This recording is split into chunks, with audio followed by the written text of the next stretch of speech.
This is episode number 28 of Hitting for the Cycle. I'm Ryan Touhey, and that's Ben Kruse.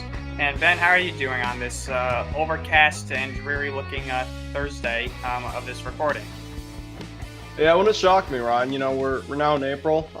As they say, April showers bring May flowers. So it sucks. That's kind of the month of April for you in the Northeast. You get some really nice spring-like weather, like we had a couple days ago, and then we have a day like today that, not too pretty. So it's what it is. But looking forward to another good episode with you today, and talk some more baseball. Well, hopefully our audiences are enjoying this outside and nicer weather. Hopefully it's a good day to watch this episode. But yeah, we got some storylines to cover. But before we get into them, of course, we just want to remind everybody to follow Heading for the Cycle on Facebook, X, Instagram at HFTC ETB. Follow the Empty the Bench Podcast Network at ETB Network. Follow our YouTube channel at youtube.com/ETB Network. And finally, listen to us wherever you get your podcasts. Yeah, and this episode is presented by Playback. Watching sports is more fun with others, but we spend too much time of watching it alone. Playback is a virtual space where communities can stream live sports together with everyone perfectly synced up. Creators can hop on stage, deliver their own play-by-play analysis and commentary, and invite viewers up for a Q&A. Playback makes watching sports fully interactive and a social experience, from playing fantasy sports, repping your favorite players and teams, and watching with commentators, communities you care about. Win or lose, sports are best enjoyed together. Join our community by going to playback.tv/ETB network to find more about our live stream schedule. We just had a couple days ago, yesterday included, the first couple games of the Western Conference play-ins. We plan to have some more in the next couple days with the Eastern Conference playing games as well as the rest of the NBA Finals. So make sure to tune into that type of stuff on the ETB network/playback. We'd love to have you there. All right, so we're going to get into it. So the first thing that we're going to discuss is a pretty big story that happened just a few days ago. Legendary radio broadcaster for the New York Yankees, John Sterling, who is well known for his cheesy catchphrases and home run calls for over 35 years, finally announced his retirement effective immediately. This announcement came on Monday afternoon, kind of out of the blue. It took a lot of people by surprise, a lot of Yankee fans by surprise, myself included. We all knew that Sterling was getting up there in age. He's in his mid-80s now, but I think it was more of the timing that kind of took everybody by surprise. But Sterling hadn't really been traveling as much with the team in recent years, obviously due to his age and his health. He had cut back on his broadcasting schedule significantly compared to what he used to do in the past, where he would basically never miss a game. I mean, he called every Yankee game from 1989 to 2019, 5,000. Well, not every game in 2019, but from 1989 to 2019, he called 5,060 consecutive Yankee games without taking a day off. And beginning in 2019, his schedule started to get lighter and lighter, and he wasn't making as many appearances over the air. And yeah, he eventually just decided it was time. He called a few games at the beginning of the season for the Yankees, with his last game being on April 5th, I believe, or no, April 7th against the Toronto Blue Jays. And his final home run call was a grand slam off the bat of Giancarlo Stanton. And yeah, Sterling, after all these years, has finally called it a career. Now, obviously, for me as a Yankee fan, I have a special place in my heart for John Sterling. And I'm sure, fans who have announcers like John Sterling can relate in a way. Sterling, obviously, when you're talking about the quality and professionalism of a broadcaster, all-time greats, obviously he wouldn't rank up there. He's not the greatest commentator of all time, and a lot of fans of other teams specifically, and even some Yankee fans too, couldn't stand his corniness sometimes over the over the airwaves, and his tendency to botch calls, especially home run calls, where he would say, "It is high, it is far, and so will make the catch at the warning track 5 feet from leaving out." And How many times he did that? Quite a few. I'm not gonna sit here and lie. But obviously, Sterling was known for his home run catchphrases. It is high, it is far, it is gone. And he was known for his home run calls, such as "It's an A bomb for Mayrod," "Burn, baby, burn," "All rise, here comes the judge," "El Capitan," so on and so forth. He came up with a home run catchphrase for basically every Yankee you could imagine oh, for about 35 to 36 years. Like I said, he came on board in 1989, and for from 1992 to 2001, he paired up with Michael Kay, and the two of them were on WABC, I believe, at the beginning, before the Yankees moved to WFAN. So, but Sterling, obviously, he called some pretty significant moments in Yankee history and in baseball history. I mean, he obviously was there for all those dynasty years the Yankees had in the late '90s and early 2000s.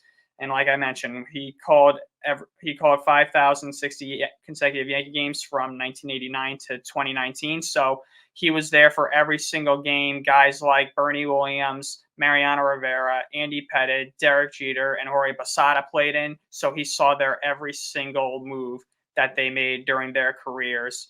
And I think he's one of only a few people who can say that they saw every single thing that they ever did in their career.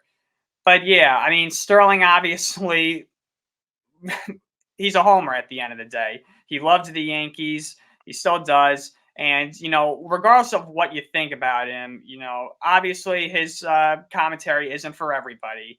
But regardless of what you think about the guy, you cannot deny the fact that his work ethic was almost unparalleled. This guy spent hours and hours and hours at the ball field, calling a total of 5,631 Yankee games over his career.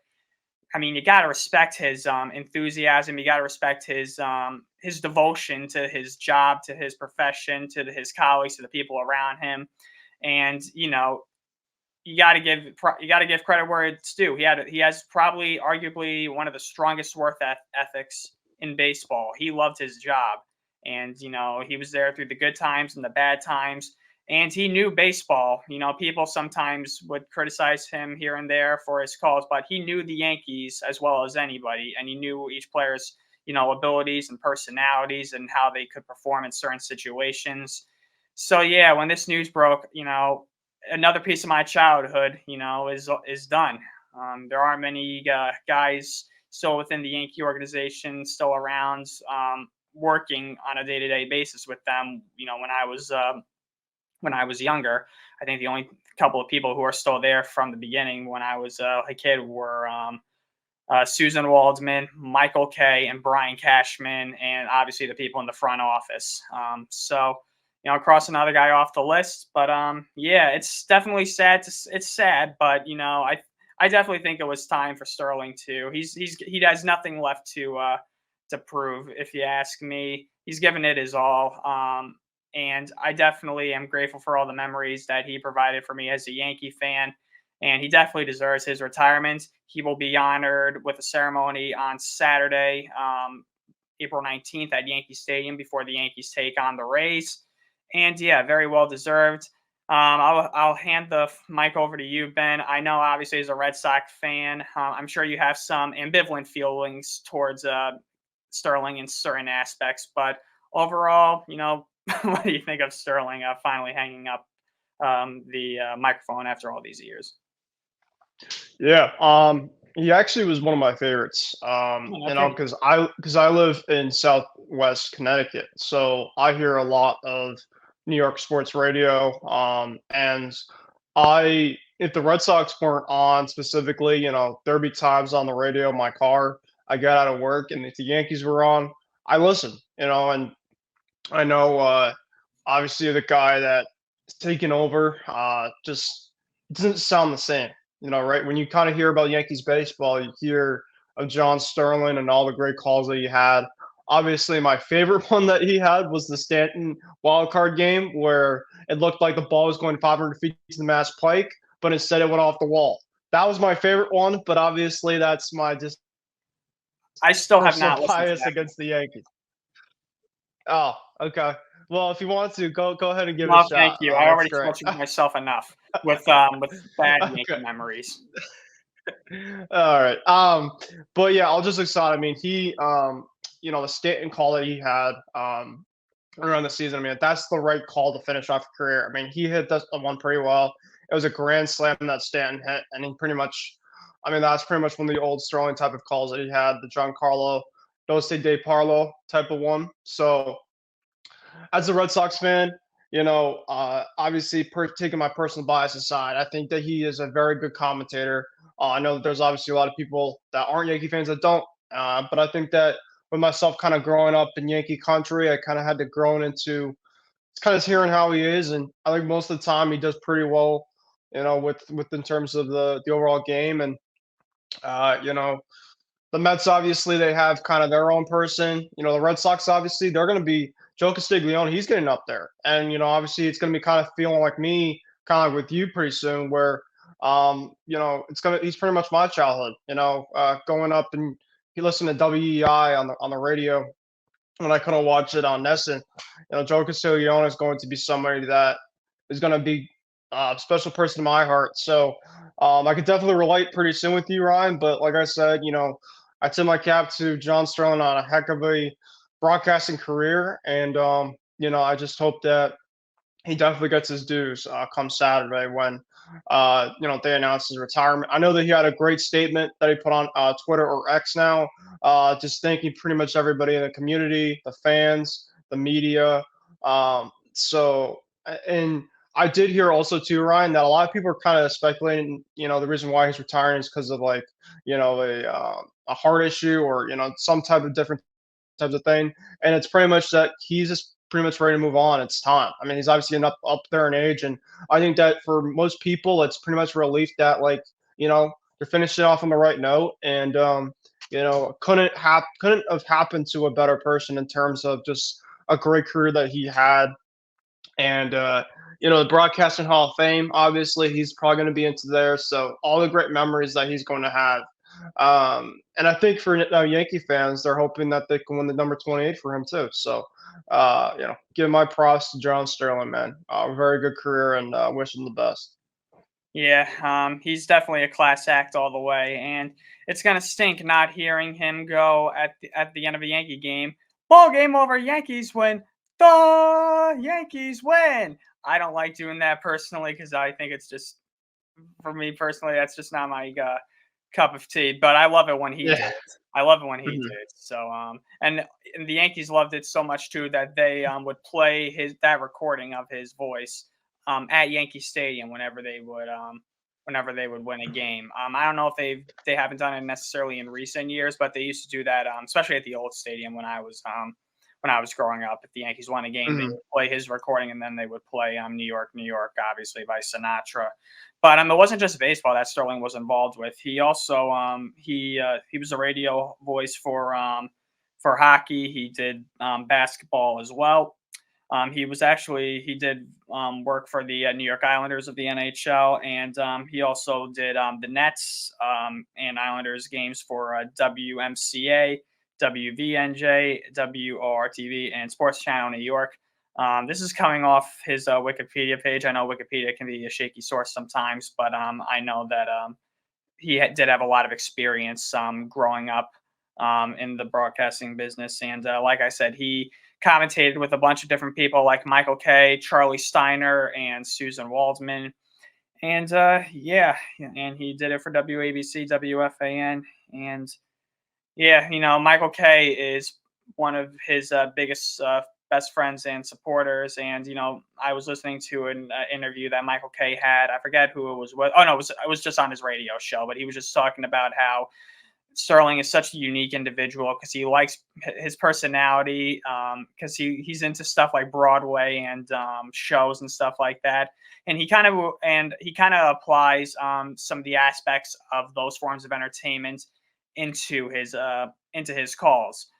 he was entertaining at the end of the day. I mean, people complain about how sometimes commentators, such as Joe Buck, for instance, are just so boring and bland, and they just Yeah. have no emotion. I've actually learned to Mhm. come to appreciate Joe Buck a little more as I've gotten older. Definitely.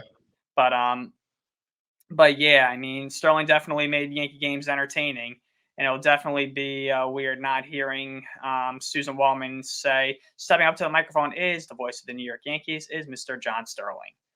It'll, yeah. So another Yeah, part. I was listening to the game the other night, and when she said that, I was kind of prepared that he'd kind of come back for like his last game, and Mhm. then I was driving. I'm like, wait, what? I'm like, okay, so his time is really done. So I'm like, it really hit me there. I think it was Monday when they were playing the Blue Jays. Mhm. I was listening. I'm just like, yep, that's guess that's it now. So Yep, he had a hell of a career, and like I said, Sterling's a class act, and he's going to be honored at Yankee Stadium. And I really hope. Oh yeah, and another classic radio moment was well, that wasn't necessarily Sterling, but that was Susan Waldman. Well, but was him and Susan. Another classic moment was him and Susan Waldman announcing Roger Clemens' return in 2007 at Yankee Stadium. But that was more of Susan Waldman going crazy rather than John Sterling. But that was one of the many many moments that Sterling had in the broadcast booth, whether it was botching a call or making a home run call or getting hit in the face by a foul ball by Justin Turner. He he was a joy to listen to, and I saw him in person. I never met him in person, but mhm, when I saw him only a few feet from me, I was like, "That is John freaking Sterling." pretty cool. It's pretty cool, and he definitely Mhm. deserves his retirement, and I hope he enjoys his golden years. So yeah, congratulations to John Sterling on an amazing career. Not many commentators can say that they had a career as long as John Sterling has had, and with as big as a fan base, I guess you can say too. Um, Mhm. yeah, he's up there. So congratulations to him. Now we're going to move on to some sad news. Legendary Hall of Fame manager Whitey Herzog died a couple of days ago on April 15th at the age of 92. Herzog was a manager in the 70s and 80s primarily. He was the man. He managed the Texas Rangers in 73, the California Angels in 74, the Kansas City Royals from 75 to 79, and the St. Louis Cardinals in 1980 and from 1981 to 1990. Some of his accolades include the St. Louis Cardinals winning the 1982 World Series. He led the Cardinals again to the World Series also in 1985 and 1987. Obviously, he led those teams under his style of play, which was known as a Whitey ball, I believe. Those Cardinal teams in the 80s never were home run hitting teams. So they played his style of baseball, which included bunting, stealing bases, good pitching, self selflessness, moving up runners, so on and so forth, playing as a team to win. And he managed some great teams. He, like I mentioned, he led the Cardinals to the championship in '82. He also led the Cardinals to the league's best record in '85 and the NL pennant. They were upset in that World Series by the Royals under controversial circumstances with the Don Denkinger blown call in Game 6 of '85, which unfortunately blindsided Herzog, and he allowed that to get in the way of them having a chance to win in Game 7. The Cardinals were upset again in '87 by the Twins, but he had a hell of a career, and his tenure in Kansas City should also be remembered because the Royals were an expansion franchise in the '70s, and he led them to three straight American League West Division titles from 1976 to 1978. And the Royals made the playoffs each of those years. They lost to the Yankees each of those years as well. But he managed some great players such as George Brett, Hal McRae, Darrell Porter, Lonnie Smith, Vince Coleman, Terry Pendleton. He had some really good players, and had a managerial winning record of 530 percentage of 532, and his overall record was 1,281 wins and 1,125 losses. which is 39th on Major League Baseball's all-time managerial list. And Herzog had a hell of a career. He is definitely one of the more recognizable managerial names of the 70s and 80s. He wasn't managing when we were born or anything like that. He left, he stopped managing after the 1990 season. He was eventually replaced, coincidentally, by Joe Torre in St. Louis. And Torre obviously went on to have a Hall of Fame career of his own as a manager. But Herzog's number 24 is retired by the Cardinals, and he's a member of both the Royals Hall of Fame and the St. Louis Cardinals Hall of Fame. So rest in peace to Mr. Herzog. Um, Hell of a managing career. He was a great manager. A lot of guys loved playing for him. And that's really all I can say. He was a very solid manager, and rest in peace. Yeah, this news to me kind of came out of nowhere. I obviously kind of had to do research on it, so Ryan, I appreciate kind of giving out the little speech there about him. Like I said, for him, rest in peace. That's very obviously unfortunate news. Um, he he was 92 years old. So obviously, we lived a pretty good life, obviously overall. He was in the Hall of Fame induction in 2010. He only, like you mentioned, only coached the Cardinals and the Angels in his tenure, and he had been the second oldest Hall of Famer after Willie Mays in terms of the pennants that he won as a Hall of Fame manager led by the Cardinals. So, yeah, I mean, he obviously had a very good overall tenure managing.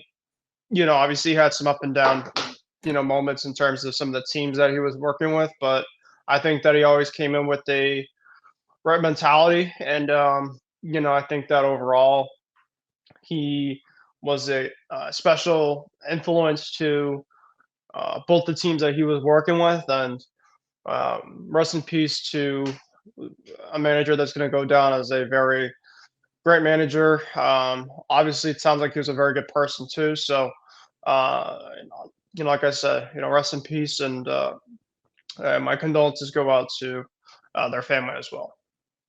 Yeah, I mean, he led the Cardinals to three pennants, like I mentioned, in the 1980s, and he led the Royals to three consecutive playoff appearances from 76 to 78. So, yeah, he had a hell of a career. I mean, and that's very impressive in those days because there were only two teams, there were only two divisions in each league at the time. And so there were only two spots for the playoffs. And, the fact that he had that much success, in those days, it was very hard to make the playoffs. Obviously, I mean, now everybody makes the playoffs with all these wild card teams. But he managed to, lead his teams to success in both the American League and the National League. And back then, there was no interleague play. So, the leagues had their own identities and they were different styles of baseball. So he was able to bring his style from both the American League and the National League over, and to find success in both leagues. That's something that should not be overlooked. And he definitely brought baseball to the state of Missouri proudly, with some really good teams. Yeah, and like I mentioned, he that '85 World Series, coincidentally, he lost to his old team, the Royals. So I'm sure that was kind of painful. That was definitely a painful moment for him, and especially since his team was just 3 outs away from winning the World Series in Game 6 before everything just unraveled for them that inning and eventually in Game 7. But that shouldn't be the defining factor of his career because he had so many more positive memories than the negative memories with the players that he managed, and he definitely set the foundation for some Hall of Fame players in the future. So yeah, Whitey Herzog passes away at 92 years old. Now we're going to move on to our next topic, which is Tyler Glasnow and the Los Angeles Dodgers. So Glasnow apparently claimed that him and the Dodgers knew that Ippei Mizuhara was up to no good. And MLB is still expected to interview Shohei Ohtani in the future and to clear him up. So in an article, I'm reading this from the New York Post. This is coming from Ryan Glasgow, I believe is how you pronounce it. Glasnow said that the team knew that Mizuhara was up to shady dealings, as he liked to put it. But he also knew that that Ohtani had no involvement whatsoever. This is according to to Glasnow himself. He was interviewed by Chris Rose on a John Boy Media's podcast, and he said that the team believed early on that Ohtani was innocent and that they had his back no matter what. And he also mentions that Ohtani is basically unfazed by the incident as well. But this story, we're basically going to be covering this story, I think, a lot throughout the course of the baseball season because there's always something that's going to be coming up regarding this. I mean, how could you not? It's Shohei Ohtani. I mean, he's one of the biggest. He's the biggest name in all of baseball. Yep. But I can't say I'm surprised that Glasnow is coming out and defending his teammate, rightfully so, if you ask me.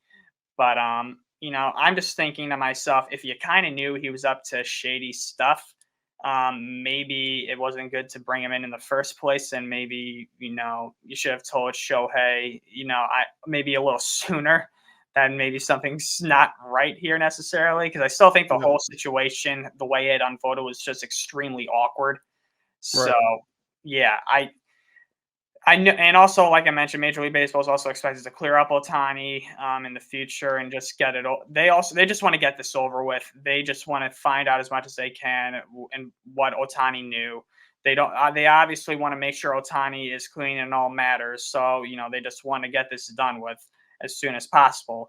But with all these new details that keep emerging here and there, I don't know if they can just put sweep it under the rug for Ohtani necessarily. It may take a little longer for them than I think they would like it to.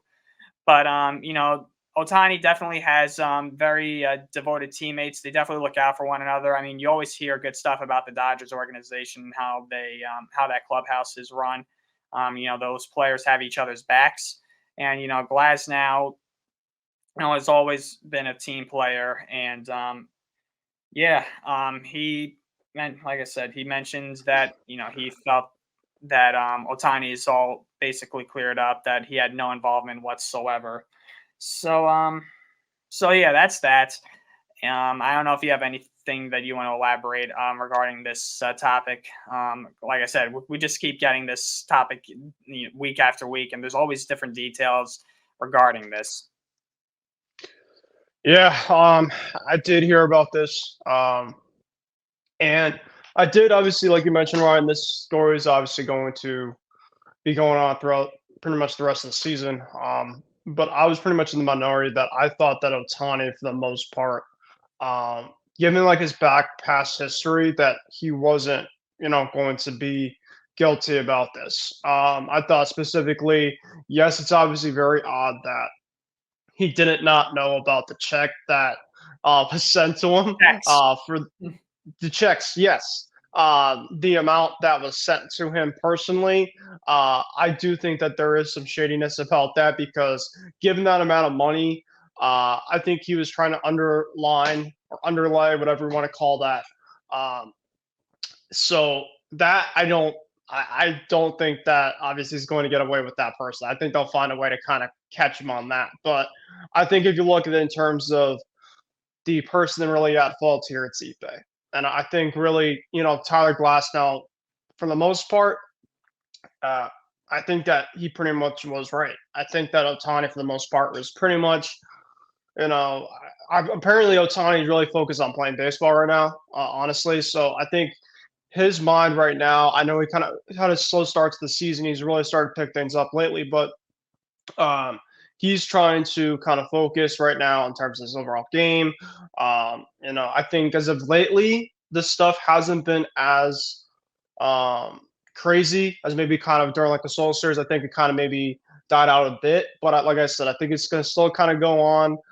Whether it's people talking on podcasts, whether it's obviously something that happens like next month, we'll probably find something more out that we'll talk about on it. So, I think once they ask Ohtani, the MLB will. I'll probably say the same stuff that he had in the last press conference, being like, "Hey, I didn't know about these checks. I'm focused on playing baseball, and it'll be the same old dance."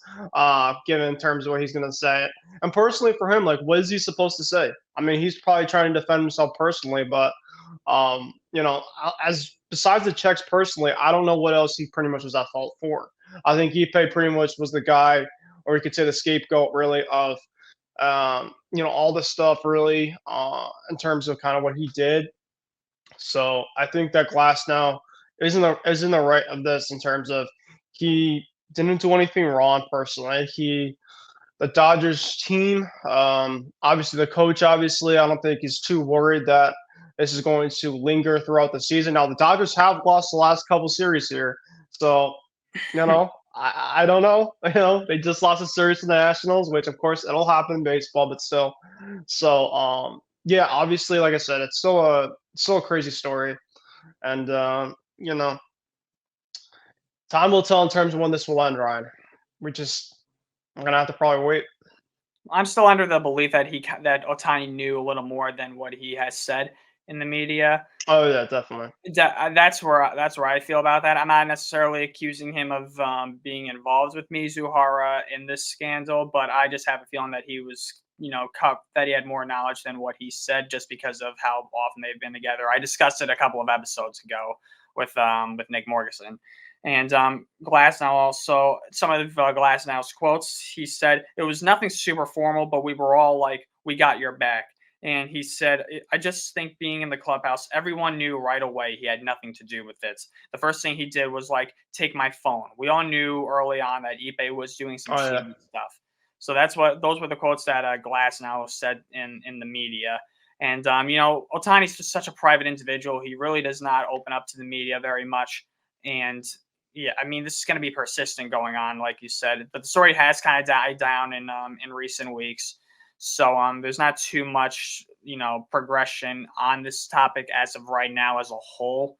But little details such as this will probably pop up here and there, and yeah, that's why we're just covering this to just keep up to date with what's going on regarding this situation. Because I mean, Mizuhara is in the hands of the feds right now, and he's going to be facing he's facing serious charges, obviously, and he was, representing, the most popular baseball player on the planet right now.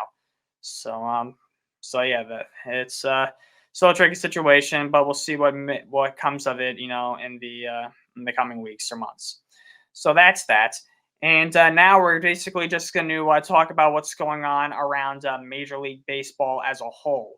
So there are just a lot of topics going on. So we can't necessarily just give one specific title to like all these topics, because that would just be so crazy. So we're just going to go around the league. And one thing that I definitely want to start, this is kind of picking up a little bit from what we talked about last week, is the amount of injuries going on around Major League Baseball. That's where I want to start specifically. It's astonishing just how many guys are getting hurt and the names of the people who are getting hurt. I just want to go over just a few names that I know off the top of my head. So, I mean, yesterday Chris Bryant went on the injured list with a back injury, so he's on a 10-day IL. That guy can never stay healthy. He can never stay healthy. You know who else can't stay healthy? Carlos Correa. He's hurt again. Oh my god. He's hurt again. Yu Darvish is hurt. He's got a stiff neck. I heard about that one. Yeah. Who else is going down? Ozzy Albies is out. He's got a fractured toe. Oh boy. I can keep going on here. Let's see who else is on the injured list. Oh, Seiya Suzuki. He's hurt. He's got an oblique strain. I mean, this is absolutely Garrett Whitlock. He has an oblique strain. Like, I mean, last week we talked about all these UCL injuries that these pitchers are having, but my God, these position players are almost just as fragile. I mean, this is absolutely absurd. Yeah. I mean, don't get me wrong, baseball can be a very grueling sport, but holy Moses, as of the day of this recording, it is April 18th, and already we're 3 weeks into the season, and already this many people are going down with significant injuries. Like, what the hell is going on here? What training are you guys doing here? Yeah, no, that's it's crazy. I mean, like, all kidding aside, like, I hope these guys are all right. I mean, Devers has been banged up like the last couple of days. Of course, the Tyler O'Neill Devers collision. I'm shocked that nobody got concussed. I mean, obviously O'Neill's obviously doing some things to clear it. Now, I just looked at the lineup today, Ryan, for the Red Sox. They somehow decided to make the lineups worse and worse and worse by the day. So leading off is Jaron Duran playing at left field. Batting second is Tristan Casas at first base. And then hear this rest of this lineup, Ryan, and tell me specifically if this is a major league lineup to you. For the Red Sox, this is for the Red Sox. Mhm. Willie Abreu is batting third. Emmanuel Valdez is batting fourth. Connor Juan is DHing. David Hamilton's playing shortstop. Pablo Reyes is third base. Reese McGuire is catching, and Ceddanne Rafaela is batting ninth. You sure this isn't the Pawtucket Red Sox? Ryan, this is what I have to deal with every single day. The only name that really stood out to me was Reese McGuire for some reason. And Brennan Bernardino on the bump. So never heard of the guy. Yeah, that's okay. He's a lefty southpaw. He's a reliever. So, yeah, in terms of giving the injuries, in terms of the Red Sox, their injury luck, obviously they've never had, and this is what I blame John Henry, is they don't invest in the team like they once were. And if guys go down, like Story went down, like Whitlock goes down, all these guys go down. It's like now you're putting guys in AAA and trying to make this roster happen. It's like no. Like at least the Yankees, like a guy goes down, like DJ LeMahieu goes down. As Walter Cabrera comes up, he's like, oh, I'll take his shoes. Red Sox, it's like, all right, we'll just play these young guys and just the thing about the Red Sox though right now, and obviously kind of tying them in terms of around the league, is they I believe have the most errors in baseball defensively, more than the Oakland A's. More than us. More than you guys. Yeah, I think we have the most errors in baseball. The defense is absolutely putrid. And I thought last year was bad. This year it already tops about it. I'm only 3 weeks in, Ryan. I was joking with Nick and Tom last night or the night before that this team can potentially make me turn into an alcoholic.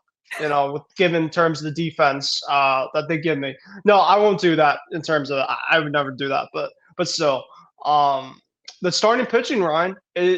Who knew about this? They'd be one of the best in baseball right now, the starting pitching. But the offense can't hit.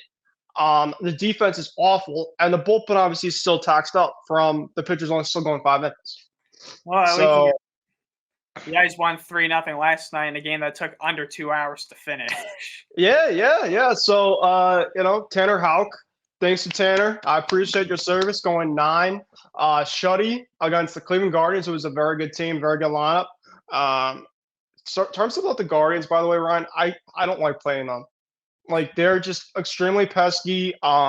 Stephen Kwan, I don't know what Stephen Kwan has against Fenway Park, but he makes every single play.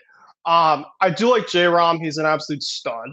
But besides that, I mean, they're like the Rays to me. They're just a pesky group. I mean, obviously the Guardians have players, but the Red Sox specifically, they're going to play decent against the weaker to lesser competition. They took 2 out of 3 against the Angels. But they have a game today, and with that given lineup, I think that's guaranteed loss. So they'll probably lose 3 or 4 to the Guardians before they go on the road trip. They actually go to PNC Park this weekend, and they face the Pirates, so that should be pretty cool. And then they have the Guardians again. So, yep. The Red Sox, given all that, are 10-9, and obviously, kind of looking at the AL East, Ryan, the division. They're in 3rd place right now, so it could be worse. The Yankees are 13-6, so you could talk about the Yankees if you want to in a bit. Damn, those Blue Jays, man, that 9th inning, you really had to do this to me. But I'll talk about the Jays in a bit because I guess Chad Green, Garcia, a couple of those guys were unavailable. Because I look at him like, why are you bringing Swanson in the 9th inning? I mean, this guy's never been a closer. He has no control. So when I saw him come in, I'm like, you guys are all coming back. The Orioles are starting to become the Orioles again, Ryan, and you should start to get worried because they are going to. They just took. Let me see. They lost 2-3 to Milwaukee, but then they just swept the Twins and Gunnar Henderson, Adley. They are starting to turn it on. So unfortunately, we have to be very afraid about that. And this is not with even Jackson Holiday kind of getting himself kind of going yet. The Rays are 10-9 because why not? The Rays will always just kind of be there. And then the Blue Jays are 10-9 because they took 2 out of 3 against the Yankees. And they're just going to be kind of in there. So you look at the AL East, Ryan, and very proud that the Red Sox are still fighting, but it's going to be, to me, still unfortunately a long season given what I have seen. Especially the lineups that like today that you were all out. So I'm not obviously going to be too optimistic about the rest of the year, but I'm just kind of really taking it day by day. My expectations are just that's what it is with this team. If you're not going to invest, fans aren't going to care. And I saw on Friday night when they play the Angels, I saw some pictures. There was like nobody in the pavilion boxes in terms of the seats. All the seats were empty. Nobody decided to show up. And this is, by the way, Ron, on marathon weekend on a Friday night. Tourists and stuff coming in. Nobody wants to go anymore. So maybe that's just personally just they don't want to care about them. I don't care. So I only go because I love the team. That's really it. If I had any type of non-involvement loving the team, I wouldn't be going. So, and then my last thing in terms of what I wanted to mention is, let me take a look here. Oh, it's Ruiz on the A's. This guy got brought down and he gets back called up and he already has 2 home runs and he looks like the best player on the A's. So the A's can consistently do their fans wrong. They have, with the Red Sox ownership, they obviously don't know what they're doing, but the A's ownership makes the Red Sox ownership look like it's God and Jesus. So, whatever they're doing down there, I'm not even kidding. Like, it's absolutely, I absolutely don't know the A's, personally at hand in terms of the front office, but it's a bad situation there. And Ryan, obviously, if you want to talk about the thing that Nick, our producer, posted about the A's, where they had more fans, I think, at the AAA. Yes. Right here. Yeah. So the Oakland A's drew a season low of 3,296 fans on Tuesday, less than 19 minor league games, including 3 at the single A level. That pretty much tells me one thing and one thing only. Please get out of the Coliseum. Please. Because nobody cares about going there. And now, obviously, funny enough, the next place the A's are going is going to be a AAA park. They're not even going to a major league park. They're going to be playing in a AAA park. Man, if only A's could do stuff right. If only they did. Yeah, that was very inspirational rant on the Red Sox. Absolutely, it's all right. I definitely. It'll be one of many. No, one of many. No, I got plenty of inspirational rants, I'm sure, coming in the foreseeable future.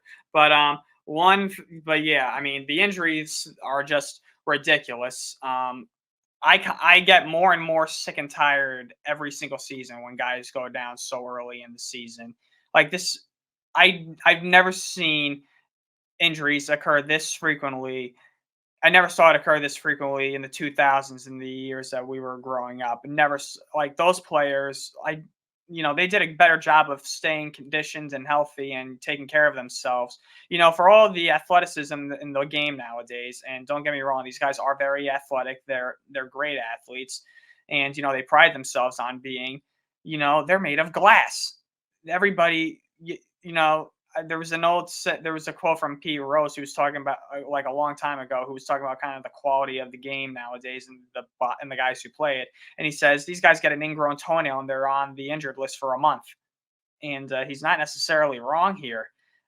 Like, it's just amazing. And it's the same guys who go down every single year. Carlos Correa, for instance, very talented ball player, but don't ever tell me that he's a future Hall of Famer, a special one of a kind of player, because this guy cannot stay on the field to save his life. So please spare me there. And it's kind of just, it's astonishing. Like I mentioned, another guy who I didn't mention, by the way, who's on the injured list, another pitcher, by the way, fell down. Bobby Miller of the Dodgers. He has elbow. Oh, man. So another big name is now on the shelf in the pitching department. So we don't know exactly when we'll see him again, but Miller obviously is a big part of that Dodger rotation.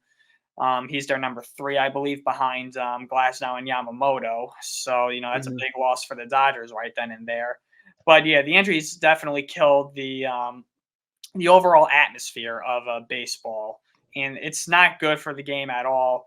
And the fact that, like I mentioned, that we're recording this on April 18th, that we're 3 weeks into the season, and already we got this many stinking injuries going on in the league is just absolutely. It's not healthy at all for the sport. I meant that's exactly the way I described the UCL injuries last week. Unhealthy combination from throwing so hard and a lack of time in between your pitches. This is Mhm. unhealthy for the sport of baseball, in general, just to have this many injuries going on around the league this frequently and this early in the season. So that's my take on that. Going around the league elsewhere, you touched on the Red Sox. The Yankees obviously lost 2 out of 3 to the Blue Jays. They were actually on the verge of getting swept yesterday, but they somehow managed to score 5 unanswered runs in the top of the ninth inning off of Swanson. Fun fact: my best friend from high school, his name is Eric Swanson. He spells it the exact same way with a K. I'm not kidding. It's not that guy though. Oh. It's not that. But shout out to you if you're watching this, Swanson. But yeah, John Carlos Stanton hit a home run. Stanton, he's actually been swinging the bat pretty well for the most part. He's got 5 home runs, which leads the team. And Aaron Judge, who's in a terrible season-starting slump, finally came through in the clutch with an RBI single. Gleyber Torres, who's in a terrible season-starting slump, he picked up a crucial hit in that ninth inning. And the Yankees basically stole that game yesterday against the Blue Jays.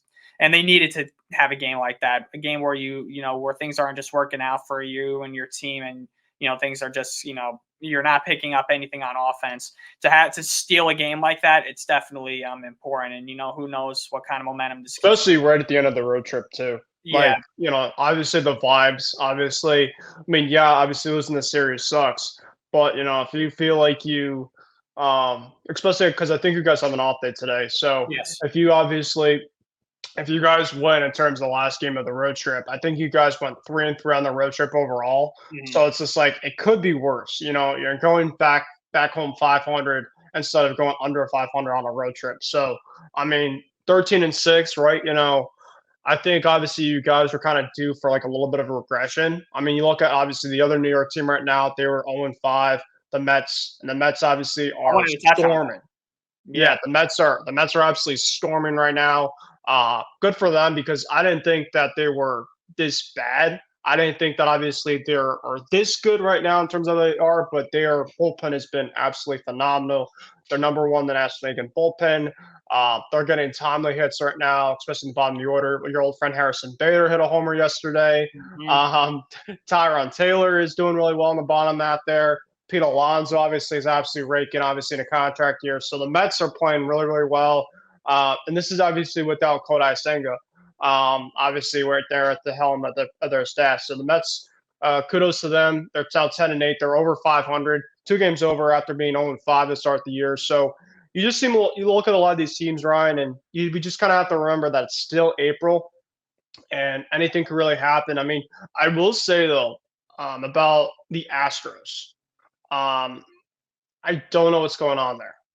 And I mean, I'm not like, I'm like, all right, good. Maybe it's just not the Astros year for a shot, but I think Verlander's coming back on Friday. So I think that, that's kind of tough for us, but Not looking but yeah, forward. this um but yeah, the AL West right now, Ryan, if you told me, and like I said, it's only 3 weeks, but if you told me that the Oakland A's would be 8-11 and the Houston Astros would be 6-14, how would you feel about that? I would be saying, "What have you been drinking?" Yeah. So like I said, the Braves just swept the Astros just like they did. Well, not in the World Series, but just like the Braves had their number. Now the Astros did take 2 out of 3 against the Texas Rangers this past weekend, so it's not like they've just been so inconsistent. Yeah, I mean, really outside of that, there's probably some other stuff that kind of looking at right now. I mean, Jose Altuve right now is leading batting average. I He's think a also major, leading hits. I think a What's major that? thing that I think a major thing that needs to be discussed regarding the Astros is the struggles of Josh Hader. Yep, yep. Hader's really been struggling. And that's why And you don't pay. the bullpen is terrible. Yeah, that's why you don't pay guys long-term deals, especially relievers. Because I think Hader He's a very good guy when there's pressure, but there's some guys that are closers that are just not good in non-closing situations. He blew one, I think, against the Braves earlier this week, where I Monday. think it was a tie game. Yeah, and obviously he's blew one against the Blue Jays a couple weeks ago, which obviously, it's going to happen. Um, Now, I do want to talk about this really quick, Ryan, and that's relating to the Red Sox before we probably call it an episode. But Kenley Jansen, we got to obviously talk about that as he blew his save the other day, but he also, before that blown save, he against the Angels, where he almost blew his save there. I mean, he was within this margin of second and third, 2 outs. Mike Trout up. Mike Trout's obviously been scorching. Hopefully, he just stays healthy because I love Mike Trout. But he struck him out. I'm just like, there's no way he's gonna get him, and he got him. But then after the game, they asked him about his overall recent struggles and stuff, kind of start the season, and he said, "Well, the ball's a little bit smaller." I'm just like, what are you doing? Like, what are we talking about? Like, you're the closer, you're getting all this money, go ahead and pitch. You're not there to make excuses. And of course, the day after he makes excuses, he blows a save. I mean, I don't get it terms with this guy right now. I mean, thankfully that he responded to some of my Instagram stuff this offseason. So without that, I mean, I just kind of be ready for this guy to move on. Actually, John Heyman, funny enough, I was tuning into his Bleacher Report live streams because I like to do that. He kind of talks about some stuff, rumor wise and stuff. And just for kicks, I commented, I said anything about the Red Sox at the deadline, and he said, I got a comment here from Ben Kruse, and he said something about the Red Sox, and he's just like, what are the Red Sox going to do at the deadline? And so he responded, he said, one guy to look at moving on the deadline is Kenley. And I'm just like, yeah, they've been trying to do it this whole offseason. So I just don't know in terms of where things are going to land there. Obviously, he's going to be a free agent coming up. Chris Martin's going to be a free agent coming up. And like I said off the air, Liam Hendricks still hasn't pitched yet. And I think Liam Hendricks is a better option than Kenley at this point in time. So, yeah, that's the only one thing pretty much that I had rest to say was Kenley Jansen blaming his struggles on the small of the baseball. That's my closer on. So that's with Kenley. There's one team that there's another team that I definitely want to touch upon. The Mets were one of them. I'm glad you brought them up. But one team that I want to bring up is actually not the A's, but it's another terrible team. The A's, like I said, like you mentioned, are actually right now, as of now, better than the Astros, which is astonishing to say. There's still a part of me that hopes that the A's are going to be a little better. I don't know how much worse they could be after last year. But I hope that they definitely at least play respectably their final season in Oakland. Right. They actually come to Yankee Stadium next week for a 4-game set, so I'll get a firsthand look to see how they are. But they actually Maybe they'll go. Maybe they'll root on the A's. But they've played some decent baseball here and there. They're not completely embarrassing. The team that is completely embarrassing that I want to talk about is the Chicago White Sox. The White Sox, they beat the Royals yesterday in the second game of a doubleheader by the score of 2-1. I just want to say this. So the White Sox have played a grand total of 18 games this season. Now, going into this season, when we were doing our preseason predictions, you and I both said that there was really no hope for the White Sox at all this season. Yeah. Now, 18 games this season that they have played. You know how many games that they've played where they have scored more than more than 4 runs? I don't want to know. Maybe 2? 3. Oh, 3 freaking games where they've scored more than 4 runs. This is wow. Here, I'm going to quickly just run through their results in 18 and how many runs they've scored. First game, 0 runs. Second game, 6 runs. Third game, 2 runs. Fourth game, 0 runs. Fifth game, 3 runs. Sixth game, 1 run. Seventh game, 1 run. Eighth game, 0 runs. Ninth game, 3 runs. 10th game, 0 runs. 11th game, 7 runs. How about that? 12th game, 6 runs. How about that? 13th game, 1 run. 14th game, 0 runs. 15th game, 4 runs. 16th game, 0 runs. 17th game, 2 runs. And 18th game, 2 runs. This team has already been shut out 6 times. 6 times. Yeah, I wonder how their team batting is right now, Ryan. If we had to look this up. It's got to be the worst in all of baseball. It's got to be. Give me 1 sec, guys. That for those that are This listening. Don't get me wrong. I couldn't care less about the Chicago White Sox, but this actually infuriates me. All right, here we go. Let's go to batting average. So number one, do you want to know the number one team in batting average, Ryan? Hold on a sec. I can't imagine it's the Dodgers. The Orioles. Nope. Nope, that's a good guess. They are in top five. The Dodgers and Orioles are in top five. Number one is the Braves. That was probably gonna be my second or third. They're close. Their team batting average is close to 300. It's absolutely just insane. Thank God we don't see them till the summer. Oh yeah, we have them for 2 games. We'll probably actually we did pretty well last year against the Braves. Funny enough. Yeah, we got swept. All right. As I'm looking at this, Ron, is there anything else that you want to kind of quickly say before we're kind of coming to an end here?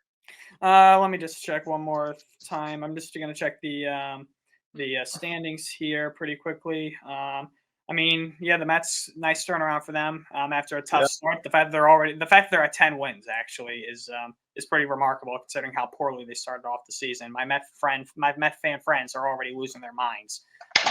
So yeah, so that's that. All right, here we go. White Sox. So the team batting average, Ryan, for the Chicago White Sox. Yeah, it's actually not the worst in baseball. It is second to last. The worst is the Twins. That would make sense because the Twins right now are just looking like a shell of themselves from the team that they were last year. They played a terrible series against the Orioles where they just got their butts kicked and they got swept. All right, now this makes more sense. The White Sox are in last on OPS because they can't hit. What's the OPS? What's the OPS? 571. The Braves is 841. They're number one. I'm honestly, I thought it would be worse. The White Sox, I thought it would be like close to 520 or something like that. The Red Sox are 20th, and the Yankees are in 9th. So the Yankees are in top 10 in OPS. Well, I hope they can stay in the top 10 throughout the course of the season. But and slugging, the White Sox are in last. So outside of batting average, they're pretty much bad and slugging in an OPS. So it makes a lot of sense. Is their team batting average above or below the Mendoza line? Oh man, let's take a look here. It is below. It's 196. So they're below it. They're below it in everything, pretty much. The A's have a better. What are the Twins hitting? The Twins are 193. Oh my god! This is baseball in 2024. Teams with sub 200 batting averages. The Yankees batting average right now is 247. The Red Sox team batting average is 227, which is not good at all. That's what the Yankees hit last year, 227. Yeah. And OBP, if you care about that, the White Sox are in last. They're 269.